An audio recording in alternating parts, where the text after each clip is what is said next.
네, 안녕하십니까, 홍주식입니다. 자, 오늘 뭐 지수가 좀 내려서 잠깐 지수 차트 먼저 보고 가도록 하겠습니다. 자, 지금 보면 이제 코스피 지수예요. 지난번에 이 지수를 얘기를 할 때 제가 이제 유일하게 보는 보조 지표 중에 하나가 요 이제 RSI라는 거예요. RSI. 요 조금 진하게 해가지고 이제 보여드릴게요. 자, 이렇게 보시면 요 RSI라는 지표가 이 다른 뭐 주식이나 종목 같은 경우에는 조금 이렇게 이 변동성이 큰 경우에는 안 맞는 경우가 많이 있는데, 지수 있죠, 지수라든지 아니면은 삼성전자 같이 아주 이 대형 종목이라든지 이런 부분에 있어서는 제법 잘 맞습니다.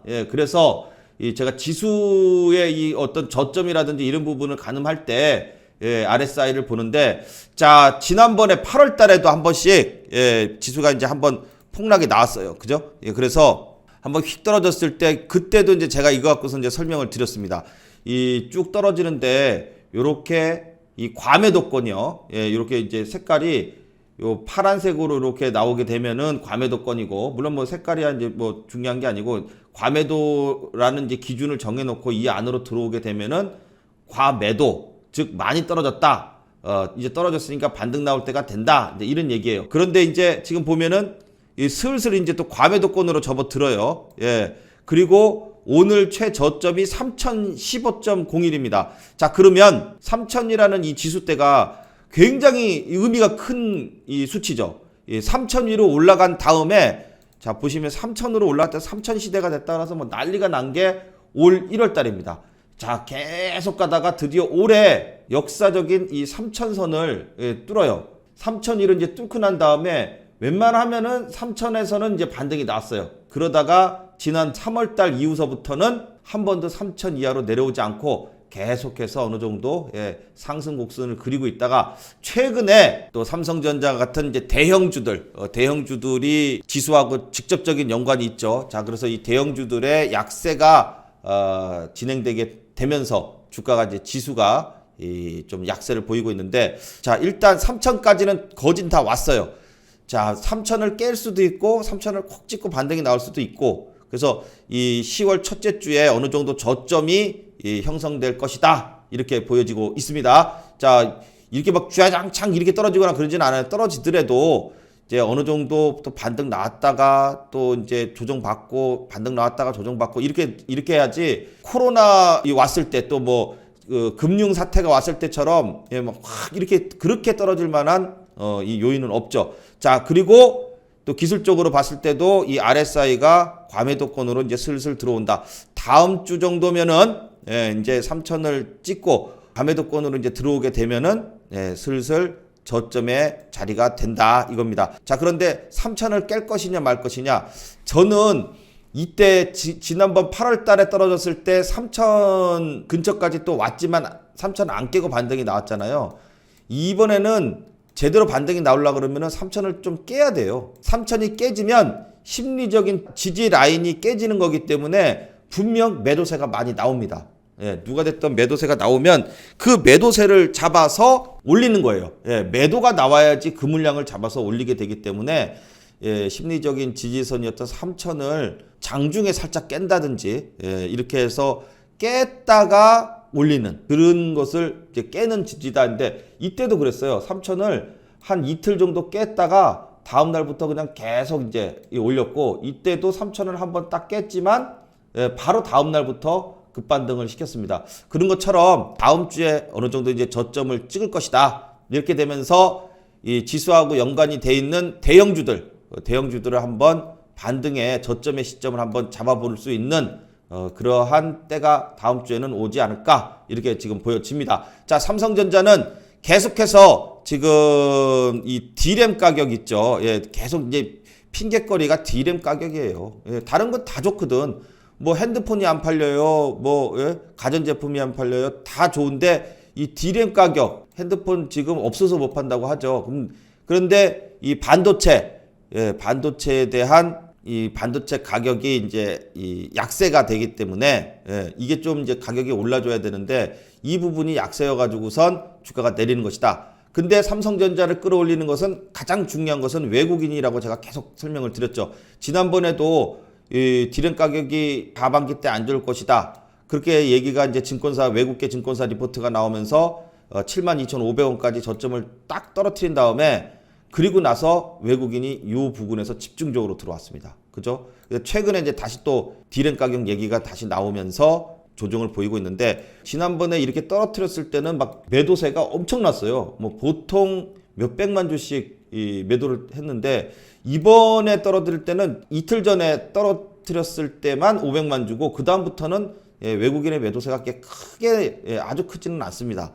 자, 그렇다면 삼성전자가 외국인이 들어오면은 올라요. 지금 외국인이 이렇게 좀 여기서 쭉 사는 게 있는데 이들 외국인도 같은 외국인이 들어와 주기를 지금 기대하고 있다 이겁니다. 자, 외국인이 들어오기 위해서는 일단 디램 가격이 조금 안정이 돼야 돼요. 디램 가격이 왜 중요하냐면 삼성전자의 수익의 40%가 디램에서 나와요. 그래서 이 디램은 여전히 이 삼성전자의 핵심 분야입니다. 결국은 디램이 살아나게 되면은 삼성전자의 주가는 올라갈 수밖에 없다. 그때가 어떤 때다? 디램 가격이 반전될 때가 외국인이 들어오는 시점이에요. 이렇게 전 세계 지금 어쨌든 삼성전자는 1위입니다. 외국인이 국내 주식을 바라보는 시각의 바로미터는 삼성전자예요. 결국 삼성전자에 외국인이 들어오게 되면 우리나라 주식시장이 또 외국인이 많이 들어와 주면서 화랑이 되게 되는 겁니다. 자, 그래서 일단 기술적으로 한번 보면 삼성전자도 지난번에 봐요. 폭락이 나왔을 때 제가 이때 이제 RSI라는 지표를 처음으로 여러분들께 이제 설명을 드렸어요. 자, 이 RSI가 들어갔다가 과매도권으로 들어가 있으면 거의 저점 부근이다. 그리고 나서 이렇게 들어갔다가 나오게 되면은 이제 주가가 반등이 시작된다. 그랬어요. 그쵸? 그랬더니 딱 그때가 어때요? 요 날이에요. 5일선 위에 탔을 때, 5일선 위에 타면서 과매도권에서 이제 빠져나오기 시작했을 때, 이때서부터 주가가 쭉 하고 이렇게 반등을 줬습니다. 자, 그러면 이제 다시 RSI 근처까지 왔어요. 물론 RSI를 꼭 들어가야 된다는 보장은 없습니다. 들어갈 수도 있고, 그러니까 과매도권으로 들어갈 수도 있고, 그냥 근처에서 이렇게 돌릴 수도 있는데, 자, 일단 전저점이 72,500원이죠. 그럼 72,500원을 일단 지지선으로 보고, 자, 이 부분을 본다면은 혹은 이 부분을 살짝 깰 수도 있고요. 그렇지만 어느 정도 이제 과매도권으로 그러면 들어오게 됩니다. 그러면 저점에 단기 저점에 자리가 될 가능성이 크다. 그리고 나서 주가가 이 떨어지는 폭이 작게 횡보를 하게 되면은 어떻게 돼요? 5일선이 이제 쭉 붙어요. 그리고 나서 5일선 위로 안착하게 됐을 때가 또 한번 반등이 나오는 시점이 된다. 자, 그렇게 해서 10월달 초순에는 좀 지금의 9월 말하고 비슷하게 좀 약세를 보이겠지만 이제 어느 정도 과매도권으로 들어온다. 그래서 저점이 형성될 때가 있을 것이다. 거꾸로 삼성전자 주가가 쭉 내리고 있는데 실적 발표를 하게 되면은 실적이 지금 좋게 나온다고 얘기를 하죠. 그러면 그 좋게 나온 것을 주가가 내린 상태에서 발표를 하기 때문에 이 이후에는 또 반등을 줄 가능성도 있습니다. 항상 주가를 쭉 올려놓고 실적이 좋아요. 그리고 쫙 떨어뜨렸단 말이에요. 근데 삼성전자 실적은 항상 좋았어요. 그러면 주가를 쭉 떨어뜨려 놓고 좋아요. 그러면 이제는 4분기 때는 안 좋겠지만 내년 1, 4분기나 2, 4분기 상반기 때는 다시 좋아지겠다 싶으면은 반등을 줄 수도 있고 이때에 외국인이 또 들어오는지를 확인하게 되면 또 한번 저점이 형성될 것이다. 이렇게 보여지고 있습니다. 자, 그래서 일단 과매도권으로 들어오는 거하고 72,500원 전저점 이 부근에서의 지지 상황 이것을 다음 주쯤에 10월 첫째 주에서 실적 발표 나기 전 그 초순에 한번 저점을 확인하는 모습이 나오지 않을까 이렇게 지금 보여지고 있습니다. 그래서 다음 주를 한번 기대해 보도록 하겠습니다. 자, 다음은 이제 SK 하이닉스입니다. 하이닉스도 전일에는 또 열심히 이 외국인이 들어오면서 10만 원대 위로 다시 이제 이 반등을 시켜놨는데, 자, 오늘 또 지수가 좀 안 좋고 어쨌든 시가총액이 큰 두 번째로 큰 종목이기 때문에 지수의 영향을 주도할 수밖에 없죠. 그래서 SK 하이닉스는 오늘 이제 매도세가 나왔다. 근데 전일에 요 양봉을 딱 만드는데 외국인이 110만 주가 넘게 이 물량이 들어왔단 말이에요. 근데 오늘은 매도가 나오는데도 큰 물량은 아니에요. 기관도 한 20만 주, 외국인도 한 23만 주, 요 정도 매도를 했는데, 물론 쌍끌이 매도를 해서 그런지 요렇게 이제 다시 10만 원까지 또 찍는 모습이 나왔습니다. 자, 요렇게 돼서 10만 원 위에서 일단 버티고는 있는 모습인데, 요 481선 위로 좀 올라가서 버텼으면은 더 좀 안정감이 있어 보여요. 근데 481선을 넘지를 잘 못하죠. 이렇게 되면은 10만 원 이하로 주가 조정이 좀 나올 수도 있겠다, 이렇게 볼 수도 있습니다. 그런데 10만 원이 깨졌다 그래가지고선 뭐 SK 하이닉스가 어떻게 되거나 그런 건 아니에요. 지금의 지수 상황이 약세기 때문에 일단 약세일 때는 또 약세인 대로 좀 주가가 조정이 나와줘야 매수세가 들어와서 또 반등을 나오게 됩니다. SK 하이닉스는 특히 삼성전자보다도 특히 D램 가격에 민감하죠. 더 많은 비중이 이 반도체 쪽으로 집중되어 있기 때문에 SK 하이닉스는 특히 좀 더 D램 가격에 반전, 그게 있어야 또 외국인, 특히 이제 기관이 좀 들어와 줘야 돼요. SK 하이닉스는 외국인이 한 달 반 동안 계속해서 샀었는데 기관에서는 계속 팔았어요. 이렇게 했다가 이제 기관에서 좀 들어와 주게 되면 외국인의 매수세도 있고 하니까 반전이 나올 것이다. 근데 그렇게 되기 위해서는 D램 가격의 이 약세가 어느 정도 저점을 찍고 이제 돌려줘야 되는데, 그 시점을 대부분 내년 상반기 정도로 본다는 겁니다. 자, 그래서 결국 메모리 반도체 산업이 이 기간 동안에 어느 정도 좀 이제 4분기 때 이 저점을 찍고 반등이 시작된다 그러면은 외국인, 특히 이제 또 외국인이 들어와 있던 부분에 있어서는 기관이 수급이 들어오면서 반등을 줄 것이다. 자, 그래서 지금은 좀 견뎌야 될 때다. 반등이 나올 것 같아가도 이제 안 나오고 지금 이렇게 좀 조정을 계속 보이고는 있지만, 결국은 외국인의 수급이 많이 내린 거에 대한 메리트가 있잖아요. 자, 그렇게 되면은 분명히 외국인, 특히 또 기관까지도 쌍끌이로 들어오면서 주가에 반등을 줄 수 있을 것이다, 이렇게 지금 보여지고 있습니다. 지금이 또 한 번 어려운 장이지만 항상 이러한 하락이나 조정이 나오면 반드시 또 큰 상승을 줬습니다. 그래서 이번 저점을 잘 이용해서 또 저점에서 매수, 또는 보유자 입장에서는 매도하지 말고 또 반등을 좀 기다리는 지혜가 지금은 필요할 때다, 이렇게 지금 보여지고 있습니다. 자, 다음은 이제 현대차입니다. 계속 일단 대형주들이 지금 이 지수 하락과 더불어서 계속 조정이 나오고 있기 때문에 먼저 여러분들이 좀 이제 조정 나오는 것부터 제가 먼저 말씀을 드리고, 또 최근에 또 이제 올라가고 있는 주식들 또 계속 설명을 드리고 있습니다. 자, 먼저 지금 조정이 좀 큰 종목들, 현대차 같이 계속 이제 질질질질 이렇게 떨어지는 종목들이요. 한번 계속해서 여러분께 말씀을 드리면서 저점의 시점, 또 반등의 시점이 어딘가, 이걸 한번 또 계속 살펴보도록 하겠습니다.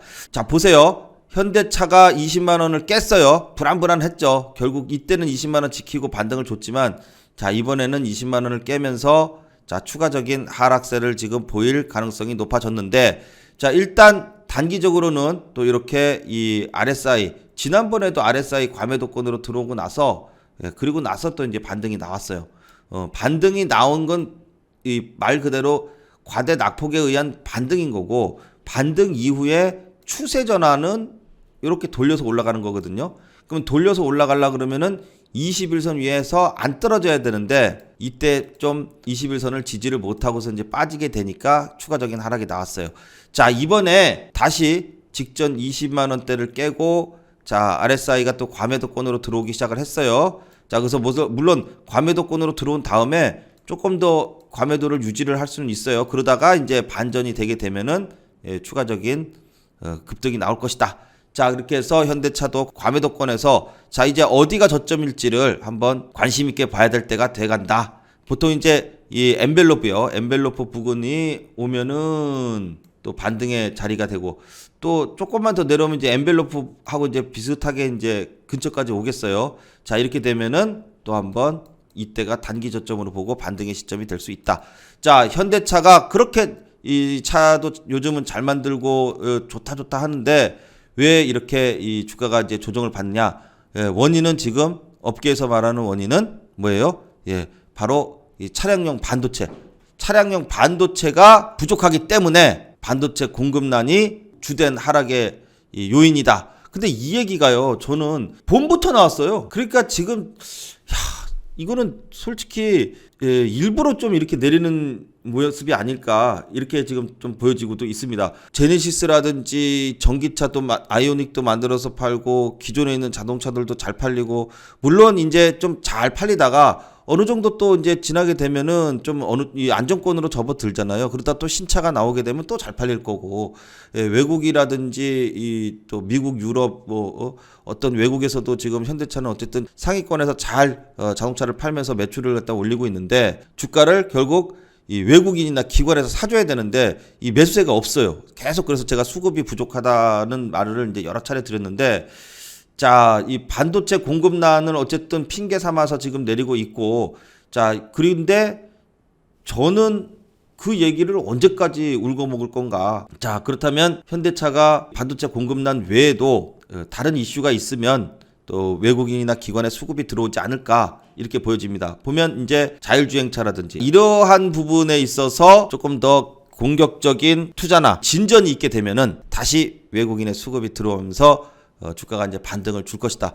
자, 일단 기술적으로 보더라도 단기적으로 이제 과매도권에서 들어왔고, 그리고 이제 엔벨로 근처니까 엔벨로까지 탁 찍는다고 한다면 이제는 또 단기적인 반등이 나올 때가 돼 간다. 이제 이렇게 지금 보여집니다. 그래서 일단 지금은 뭐 현대차를 매도하거나 이제 그런 시점은 아니에요. 예. 그거 할 것 같으면은 벌써 지난번에 추세가 이제 이렇게 조정이 받았을 때나 또 가능한 일이었지. 지금은 어디가 바닥일까를 가늠을 해서 신규로 사든지, 아니면은 보유자 입장에서는 이제 바닥을 쳤으니까 이 반등을 기다린다, 또는 추가 매수의 자리를 볼 수 있다. 이거를 지금 봐야 되는 거죠. 그래서 현대차는 저는 이제 매도라고는 생각을 안 하고, 주가가 이제 어느 정도 단기 저점을 찍으러 준비를 하고 있다. 이렇게 지금 보여집니다. 예. 자, 이제 찍고 난 다음에 이 외국인의 수급이 얼마나 좀 들어와 주느냐, 특히 또 이제 기관에서 같이 이 서포트로 쌍끌이로 들어와 줄 수 있느냐, 이게 이제 또 한번 주가 상승의 가장 핵심적인 포인트가 될 것이다. 이렇게 지금 보여집니다. 자, 그때를 한번 조금 이제 지금은 견디면서 반등 시점을 찾아보도록 하겠습니다. 자, 다음은 이제 기아입니다. 기아도 이제 마찬가지예요. 똑같이 외국인의 수급이 그래도 꽤 들어오면서 이 8만 5천 원대 위로 이제 계속 버텨주기를 좀 희망했었는데 그렇지를 못하죠. 떨어졌다가 8만 5천 원까지 다시 못 올라오니까 또 떨어지는 모습이에요. 근데 외국인의 수급이 그나마 기아에서는 많이 있었다. 자, 근데 외국인도 외국인을 기다리는 것이다. 오늘은 외국인 기관이 다 팔았어요. 팔 수밖에 없죠. 오늘은 지수가 내리면서 다 조정이 나오니까 일단 전 저점이요. 이 전 저점대를 깨죠, 지금. 자, 오늘 저점이 깹니다. 자, 이렇게 되면서 추세가 이제 하락 추세로 접어들었고, 역시 이렇게 되는 데는 외국인이 매도세가 한번 또 뿅 나왔다. 기아에서 그동안 쭉 사던 외국인이 이날 하루 팔았습니다. 팔면서 주가가 이제 조정을 받았고, 그렇지만 기아도 현대차랑 똑같아요. 차량용 반도체 때문에 차 생산이 고객들의 수요를 쫓아가지 못하면서 생각보다 많이 못 벌 것이다. 이런 실적이 나올 것 같으니까 이제 주가를 일단 조정을 시키고 있다. 하지만 반도체 공급난이 한도 끝도 없이 되는 게 아니고, 그 반도체 공급난으로 인해 가지고 주가가 조정받았다는 게 이미 다 주가에 반영을 했어요. 그러면 주가를 떨어뜨려서 이슈에 대한 것을 다 이제 받았다면 다음에는 또 반등할 일만 남을 것이다. 자, 얘는 RSI로 안 들어갔어요. 지난번에도 조금, 그러니까 보통 엠벨까지 확 찍잖아요.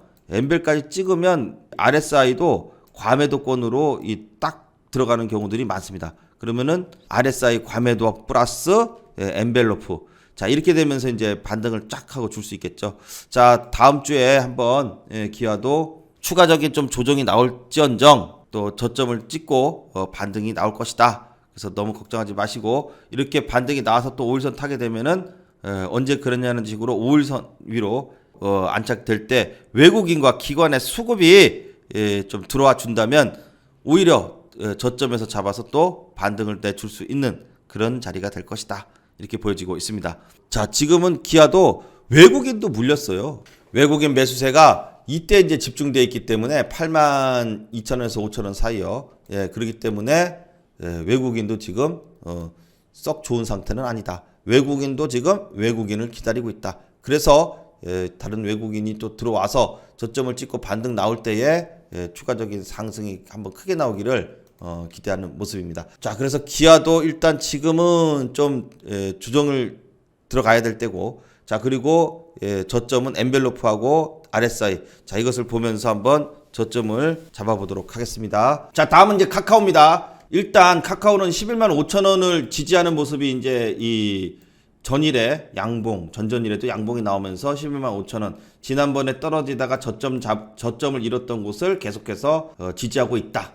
자, RSI 과매도권으로 들어왔는데, 과매도권으로 들어와가지고 그 다음에 이게 밖으로 나가야 된다 그랬어요. 그죠? 이래야 반전이 일어나는 것이다. 그랬는데 그때가 보통 떨어지면서 이제 5일선 위로 탈 때예요. 자, 5일선 위로 타지를 못하고 계속해서 5일선을 옆으로 이제 끌어내려 놓고선 이 횡보를 하고 있습니다. 자, 10일선도 다 내렸고 이제 20일선 차례인데, 어쨌든 주가가 떨어지지 않고 계속해서 요 12만 원과 11만 5천 원 사이를 잘 지지를 해주면 단기적인 반등이 나올 수 있습니다. 자, 그래서 카카오도 오늘 지수가 막 떨어지는데도 불구하고 조정이 나왔지만 이 11만 5천 원을 어쨌든 안 깼어요. 안 깨고, 그렇다고 5일선 위에는 올라가지 않고, 자, 여기서 지금 조정 중에 있다. 자, 그래서 카카오도 일단 수급이 들어와야 돼요. 외국인이 그동안에 컨트롤을 했었는데, 외국인이 한번 들어올 때 꽤 들어오죠. 100만 주, 200만 주씩 들어오면서 주가를 반등을 시킵니다. 지금은 10만 주, 오늘은 또 7만 주, 이 정도밖에 안 돼요. 매도도 많이 나오다가 이제 매도세가 이제 점점 줄었다는 얘기입니다. 매도세가 줄게 되면은 주가가 더 이상 크게 하락하지 않고 매도세에서 매수세로 바뀌게 됐을 때가 바로 이제 바닥을 다지고 추세 전환해서 반등이 나올 때가 돼간다.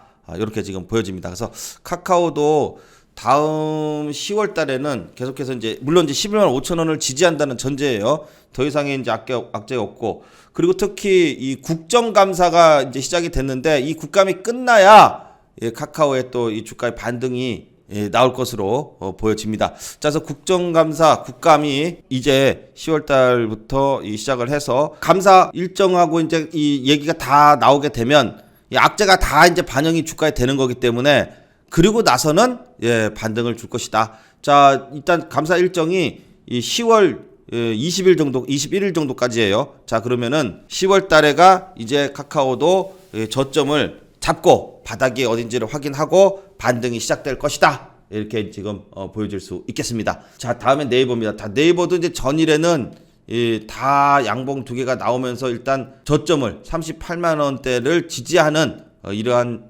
캔들이 나와줬는데, 자, 오늘은 또 이제 5일선 넘지 못하고 계속해서 38만 원대에서 양봉 나왔다, 음봉 나왔다, 이제 이러고 있어요. 자, 특히 이제 요 외국인이 소량이나마 조금씩은 이제 들어옵니다. 어제도 들어왔고 오늘도 들어오는데, 문제는 이제 개인들이 왕창 산다는 거예요. 이렇게 개인들이 왕창 사잖아요. 그러면 주가가 잘 안 올라갑니다. 요 개인들이 파란색으로 팔아야 되고 외국인이나 기관이 빨간색으로 딱 들어와 줘야지 주가의 상승이 나오게 되는데, 이것은 주가가 어느 정도 이렇게 반등을 조금 주잖아요. 그러면은 개인들은 냅다 팝니다, 이때.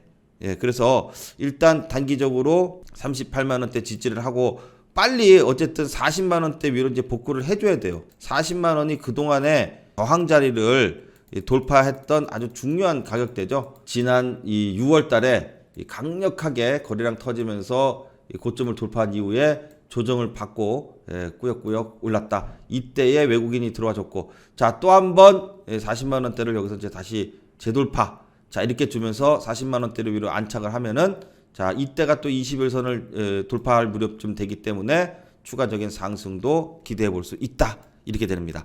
바로 올란다기보다도 어느 정도 지지를 받고 조정을 보이면 그 다음에 또 멋진 상승이 나올 수 있다. 이렇게 봅니다. 자, 다음은 이제 KB금융입니다. 자, 금융주들. 자, 뭐 계속해서 반등이 난 다음에 전고점 돌파를 하면서 추가적인 상승을 준비하고 있다. 자, 그렇게 되는데 오늘은 뭐 지수가 이제 많이 내렸어요. 지수가 많이 내림에도 불구를 하고 주가는 크게 떨어지지 않고 일단 버텨주는 모습이다. 자, 그러면서 KB금융의 이 주가를 끌어올렸던 원동력은 바로 외국인이죠. 외국인이 계속해서 들어오는가 하고 보고 있으니까 들어옵니다. 자, 오늘도 36만 주나 외국인이 들어와 줬어요. 그래서 금리 인상에 대한 수혜, 자 이런 부분 등으로 계속해서 상승세를 유지하고 있다. 그래서 KB금융 조정이 나오더라도 금리 인상에 대한 이슈는 올해 또 내년 초까지도 계속해서 이슈가 있기 때문에 조정이 또 나온다면은 또 진입이 가능하다 이렇게 지금 보여집니다. 그래서 자 KB금융 이 외국인의 이 수급을 계속 확인을 하면서 추가적인 상승을 기대해 보도록 하겠습니다. 자 다음에 이제 신한지주예요. 신한지주 똑같죠? 예, 똑같이 같은 이유로 움직이는데 자 4만 원대를 이제 이 돌파를 한번 했어요. 했다가 오늘 지수가 좀 조정을 받으니까 또 일부 조금 조정 물량이 나옵니다. 하지만 최근에 이 상승을 이끌었던 것은 바로 외국인이다. 외국인이 자 전일에도 50만 주, 오늘도 한 25만 주 가까이 자 들어와 주면서 계속해서 외국인의 매수세가 집중되고 있다. 자 이거는 굉장히 좋은 현상이죠. 자 이렇게 보면서 금융주들 계속해서 외국인의 이 수급이 가장 핵심 포인트고 이 부분이 계속해서 들어온다 그러면은 매도하지 말고 계속해서 보유를 하면서 추가적인 상승을 기대해 보도록 하겠습니다. 자 다음 이제 삼성화재요. 자 삼성화재 지수가 폭락이 나오는데도 거꾸로 올랐습니다. 참 대단합니다. 그러니까 결국 금리 인상 수혜주로 그 은행주들 그리고 보험주, 자 그래서 삼성생명이 보험주 중에서는 또 대장이니까 제가 이제 또 여러분께 말씀을 드리는 거고, 자 뭐 선을 쭉 이어 보면은 고점을 계속 잇고요. 그리고 나서 또 저점도 쭉 이으면은 저점까지의 진폭이 있어요. 그죠? 예. 그래서 자 삼성화재는 정고점 이 추세선을 찍으러 반등을 잘 주고 있다. 자 여기에는 수급이 누군가 주가가 이 터널이죠. 터널, 이러한 터널을 기준선으로 삼아서 지지 저항으로 삼아서 계속해서 우상향으로 움직이고 있다. 그러면 우상향을 만드는 것은 누구의 힘이에요? 바로 이 외국인 기관의 수급이 계속해서 꾸준히 들어와 줘야 되죠. 자 그러면 보면 기관이 최근에는 열심히 이제 사서 향상시키고 외국인은 팔아요. 그러다 오늘 외국인 기관이 쌍끌이가 들어와 줬습니다. 그러면서 오늘 다시 최고 신고가를 내는 그런 모습이에요. 지금 이때 최고 가격이 23만 7천 원인데 오늘 23만 7,500원을 찍으면서 신고가를 달성을 해 줬습니다. 자 그래서 조정이 나와 줄 때 또 한번 매수의 자리가 될 수 있다. 이렇게 지금 보여집니다. 삼성화재 정고점 돌파해서 계속해서 상승세를 유지하기를 한번 기대해 보도록 하겠습니다. 자, 다음은 이제 현대건설입니다. 자, 현대건설도 오늘 이제 지수가 조정을 받으면서 계속해서 이제 이 조정권으로 5일선을 따라서 이렇게 내리는 모습을 보여주고 있는데, 자, 지난 8월 달하고 좀 비슷하죠. 지난 8월 달에도 실적 발표에 따른 이 주가 하락 이후에 자 5일선 지지를 하다가 이제 딱 이때부터 무너져서 쭉 빠졌어요. 자 이 55,000원 고점 딱 찍은 다음부터 이제 조정권으로 들어갔을 때, 자 근데 조정권으로 들어갔을 때 누가 사주느냐, 지금 보면은 이 현대건설은 외국인이 지금 조정 시에 물량이 계속해서 들어와 주고 있습니다. 자 물론 올릴 때도 쌍끌이 매수로 해서 외국인 기관이 같이 올릴 때도 좋죠. 그렇지만은 또 조정을 보일 때에 이 누군가가 같이 계속해서 매집을 해준다 그러면은 또 조만간 저점 찍고선 또 반등이 나올 가능성이 높아지죠. 자 그래서 현대건설 지난번에 이제 엔벨로프 딱 찍고 나서 이제 반등이 쫙 멋지게 줬어요. 요번에 조정이 나온다 하더라도 요 밑에 엔벨로프 부분이 또 한번 반등의 시점이 되고, 그런데 이렇게 조정이 나올 때에 수급적으로 외국인의 수급이 꾸준히 들어온다 그러주면은 더 확실한 반등이 나올 수 있겠죠. 자, 근데 외국인의 수급이 지금 최근에 이제 간간히 지금 이제 들어와 주고 있는데, 외국인의 수급이 뭐 크지는 않지만 그래도 팔지 않고선 이 5일선 따라서 이렇게 조정받을 때마다 이렇게 쭉 이렇게 들어와 주게 되면 또 이제 엔벨로프 부분에서의 또 반등, 자, 또 추세 전환, 자, 이런 것 등이 이런 현상이 나와주면은 또 한번 반등의 시점이 된다. 이렇게 보면 되겠습니다. 자, 그래서 현대건설도 일단은 조정 중이기 때문에 계속 주시하면서 5일선 위에 안착하는가, 이것을 한번 지켜보면서 계속 설명드리도록 하겠습니다. 자, 다음은 이제 DLENC입니다. 자, DLENC를 보면은 계속 똑같이 건설주들 지난번 고점 찍은 다음에 5일선 따라서 이렇게 지금 내려오고 있어요. 그런데 그나마 DLENC는 기관에서 이제 컨트롤하는 종목인데 기관에서의 매수세가 이제 꾸준히 일단은 들어와 주고 있죠. 조정받을 때에 손절 없이 기관에서 계속해서 이제 물량을 매집을 해주면은 네, 예를 들어서 엠베르블 찍고 반등이 나오거나 아니면은 주가가 횡보를 하다가 5일선 위에 안착하면서 반등이 나오거나 자 이렇게 지금 됩니다. 그래서 DLENC도 지금은 조정장이고 이 조정기에 기관에서 지금 간간히 계속 들어와 주고 있는데 꾸준히 좀 더 큰 물량이 기관 쪽에서 계속 들어와 주면은 지난 8월달처럼 또 한번 멋진 반등을 줄 것이다. 이렇게 지금 보여집니다. 건설주는 올 1년 내내 또 최고의 관심을 기울이고 있어야 될 업종이기 때문에 DLENC를 비롯해서 또 이제 건설주들 다시 한번 좀 10월 달에는 저점 찍고 반등이 나와주기를 기대해 보도록 하겠습니다. 자, 다음 이제 삼성 SDI입니다. 자, 삼성 SDI도 오늘은 이제 지금 계속해서 이제 70만 원대를 이 121선 부근을 지지를 하면서 조정을 보이고 있는데, 자, 여기서는 이제 70만 원 이탈을 하지 않고 좀 버텨주면서 물론 지금 조정 추세가 좀 아주 이쁘게 이렇게 저점과 저점, 고점과 고점을 이었을 때 터널을 타면서 이제 떨어지고 있어요. 예, 그런데 이제 70만 원대를 지지를 하면서 좀 버텨줘야 다시 이 반전을 좀 이룰 수 있습니다. 자, 계속해서 언제까지 이제 그냥 조정만 나올 것이냐? 왜냐? 외국인들은 계속해서 꾸준히 들어오고 있습니다. 외국인이 계속해서 들어오고 있다는 것은 일단 2차 전지에 대한 이 기대감은 계속되고 있는 것이다. 그래서 이 삼성 SDI에 공급하는 업체들, 또 삼성 SDI뿐만 아니라 LG화학이라든지 SK이노베이션 등에도 계속 2차 전지에 영향을 주고 있고요. 그리고 이 소재 쪽 또 부품 쪽 장비 삼성 SDI에 공급하는 이 공급 업체들은 주가의 상승이 순환매를 하면서 나오고 있다. 그래서 전일에 굉장히 자세하게 이제 제가 설명을 드렸습니다. 근데 이제 많이 올라서 고점에서는 들어가면 안 된다고 했고 고점에서 이제 꺾이면 슬슬 이제 또 꺾일 때가 됐어요. 왜냐면 고점을 갱신을 못 하잖아요. 고점 갱신 못하면은 일단 단기 고점이 딱 찍혀지는 겁니다. 그러면 그거 쬐끔 먹겠다고 들어갔다가 잘못하면은 물린다. 예, 계속 이제 말씀을 드리고 있습니다. 자, 그래서 이때 일단 삼성 SDI는 70만 원대 지지. 자, 이게 또 거꾸로 소재 쪽, 이 부품 쪽이라든지 이런 부분이 많이 올라서 이 단기 고점이 형성되고 이제 조정이 나오잖아요. 그러면 이제 수익 실현해가지고 다 팔잖아요. 팔면 삼성 SDI가 이제 버텨준다 그러면 삼성 SDI로 다시 들어와서 이 삼성 SDI가 여기서 반등이 나올 수도 있어요. 예. 왜냐하면 외국인이 집중적으로 사주면서 기관에서 딱 들어오게 되면 쌍끌이가 되면서 이 반등이 나올 수 있거든요. 근데 이제 그렇게 되는 시점이 아직은 그런 이 패턴은 아직은 안 나와요. 아직은 계속 떨어지는 패턴이야. 예, 그런데 70만 원대라는 이 라운드 피겨까지 심리적인 지지선까지 왔기 때문에 자, 이 부분에서의 한번 반등을 기대를 해보는데 아직 추세 전환은 일어나지 않았기 때문에 딱 기대만 하고 있는 거야. 그러다가 추세 전환이 일어나게 되면은 그다음부터는 또 단기 반등이 나올 수 있다. 그 시점을 한번 10월 달에는 기대를 해보자 이겁니다. 그래서 삼성 SDI 다시 한번 이 70만 원대 계속 지지하는지를 주시하면서 관찰하면서 여러분께 말씀드리도록 하겠습니다. 자, 다음은 LG전자입니다. LG전자는 역시 계속 떨어집니다. 네, 오늘도 어제보다 더 떨어지고 계속 떨어지는데 특이한 게 오늘 외국인이 싹 들어왔어요. 외국인이 한번 살짝 들어왔는데 저점이다 싶어서 들어왔는지 자, 그렇지만 아직은 반등의 어떤 이 기조는 없습니다. 안 보입니다. 자, 그래서 LG전자는 아직까지는 추세가 턴할 수 있는 그런 패턴은 아직 안 나오고 있어요.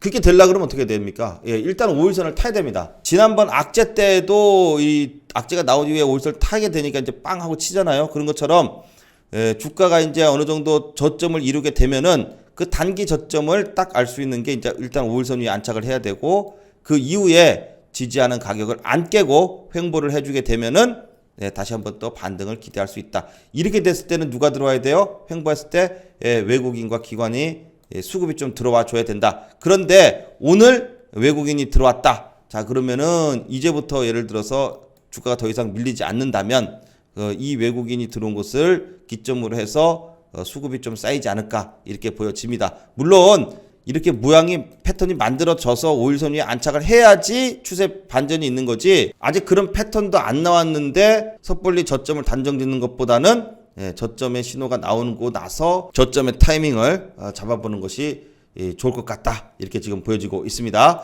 자, 그렇게 해서 이제 오늘 어려운 장을 지금 넘기고 있습니다. 자, 10월 달이 되면서 좀 어려운 장이 시작을 했지만 이렇게 한 번씩 반등이 나오면 또 조정장이 나옵니다. 또 이런 조정장이 나오면 지금 뭐 각종 안 좋은 얘기가 나오면서 다 떨어질 것 같지만 그래도 또 반등 나올 때 되면은 또 멋지게 반등이 나옵니다. 자, 실적 발표를 앞두고 있어서 10월 달에는 실적 발표 때를 기점으로 해서 저점을 다 찍고 반등이 나아지기를 한번 기대해 보도록 하겠습니다. 자, 장이 어려운 와중에 여러분들 갖고 계신 종목들 중에 또 좀 어려운 종목들 갖고 계시죠. 자, 이런 종목들 좀 부담 없이 무료로 상담 중에 있으니까요. 위에 전화번호로 문자에 이제 상담 종목들 적으셔가지고 비중이라든지 매수가 평단가 요렇게 적으셔서 보내주시면 잘 상담 드리도록 하겠습니다.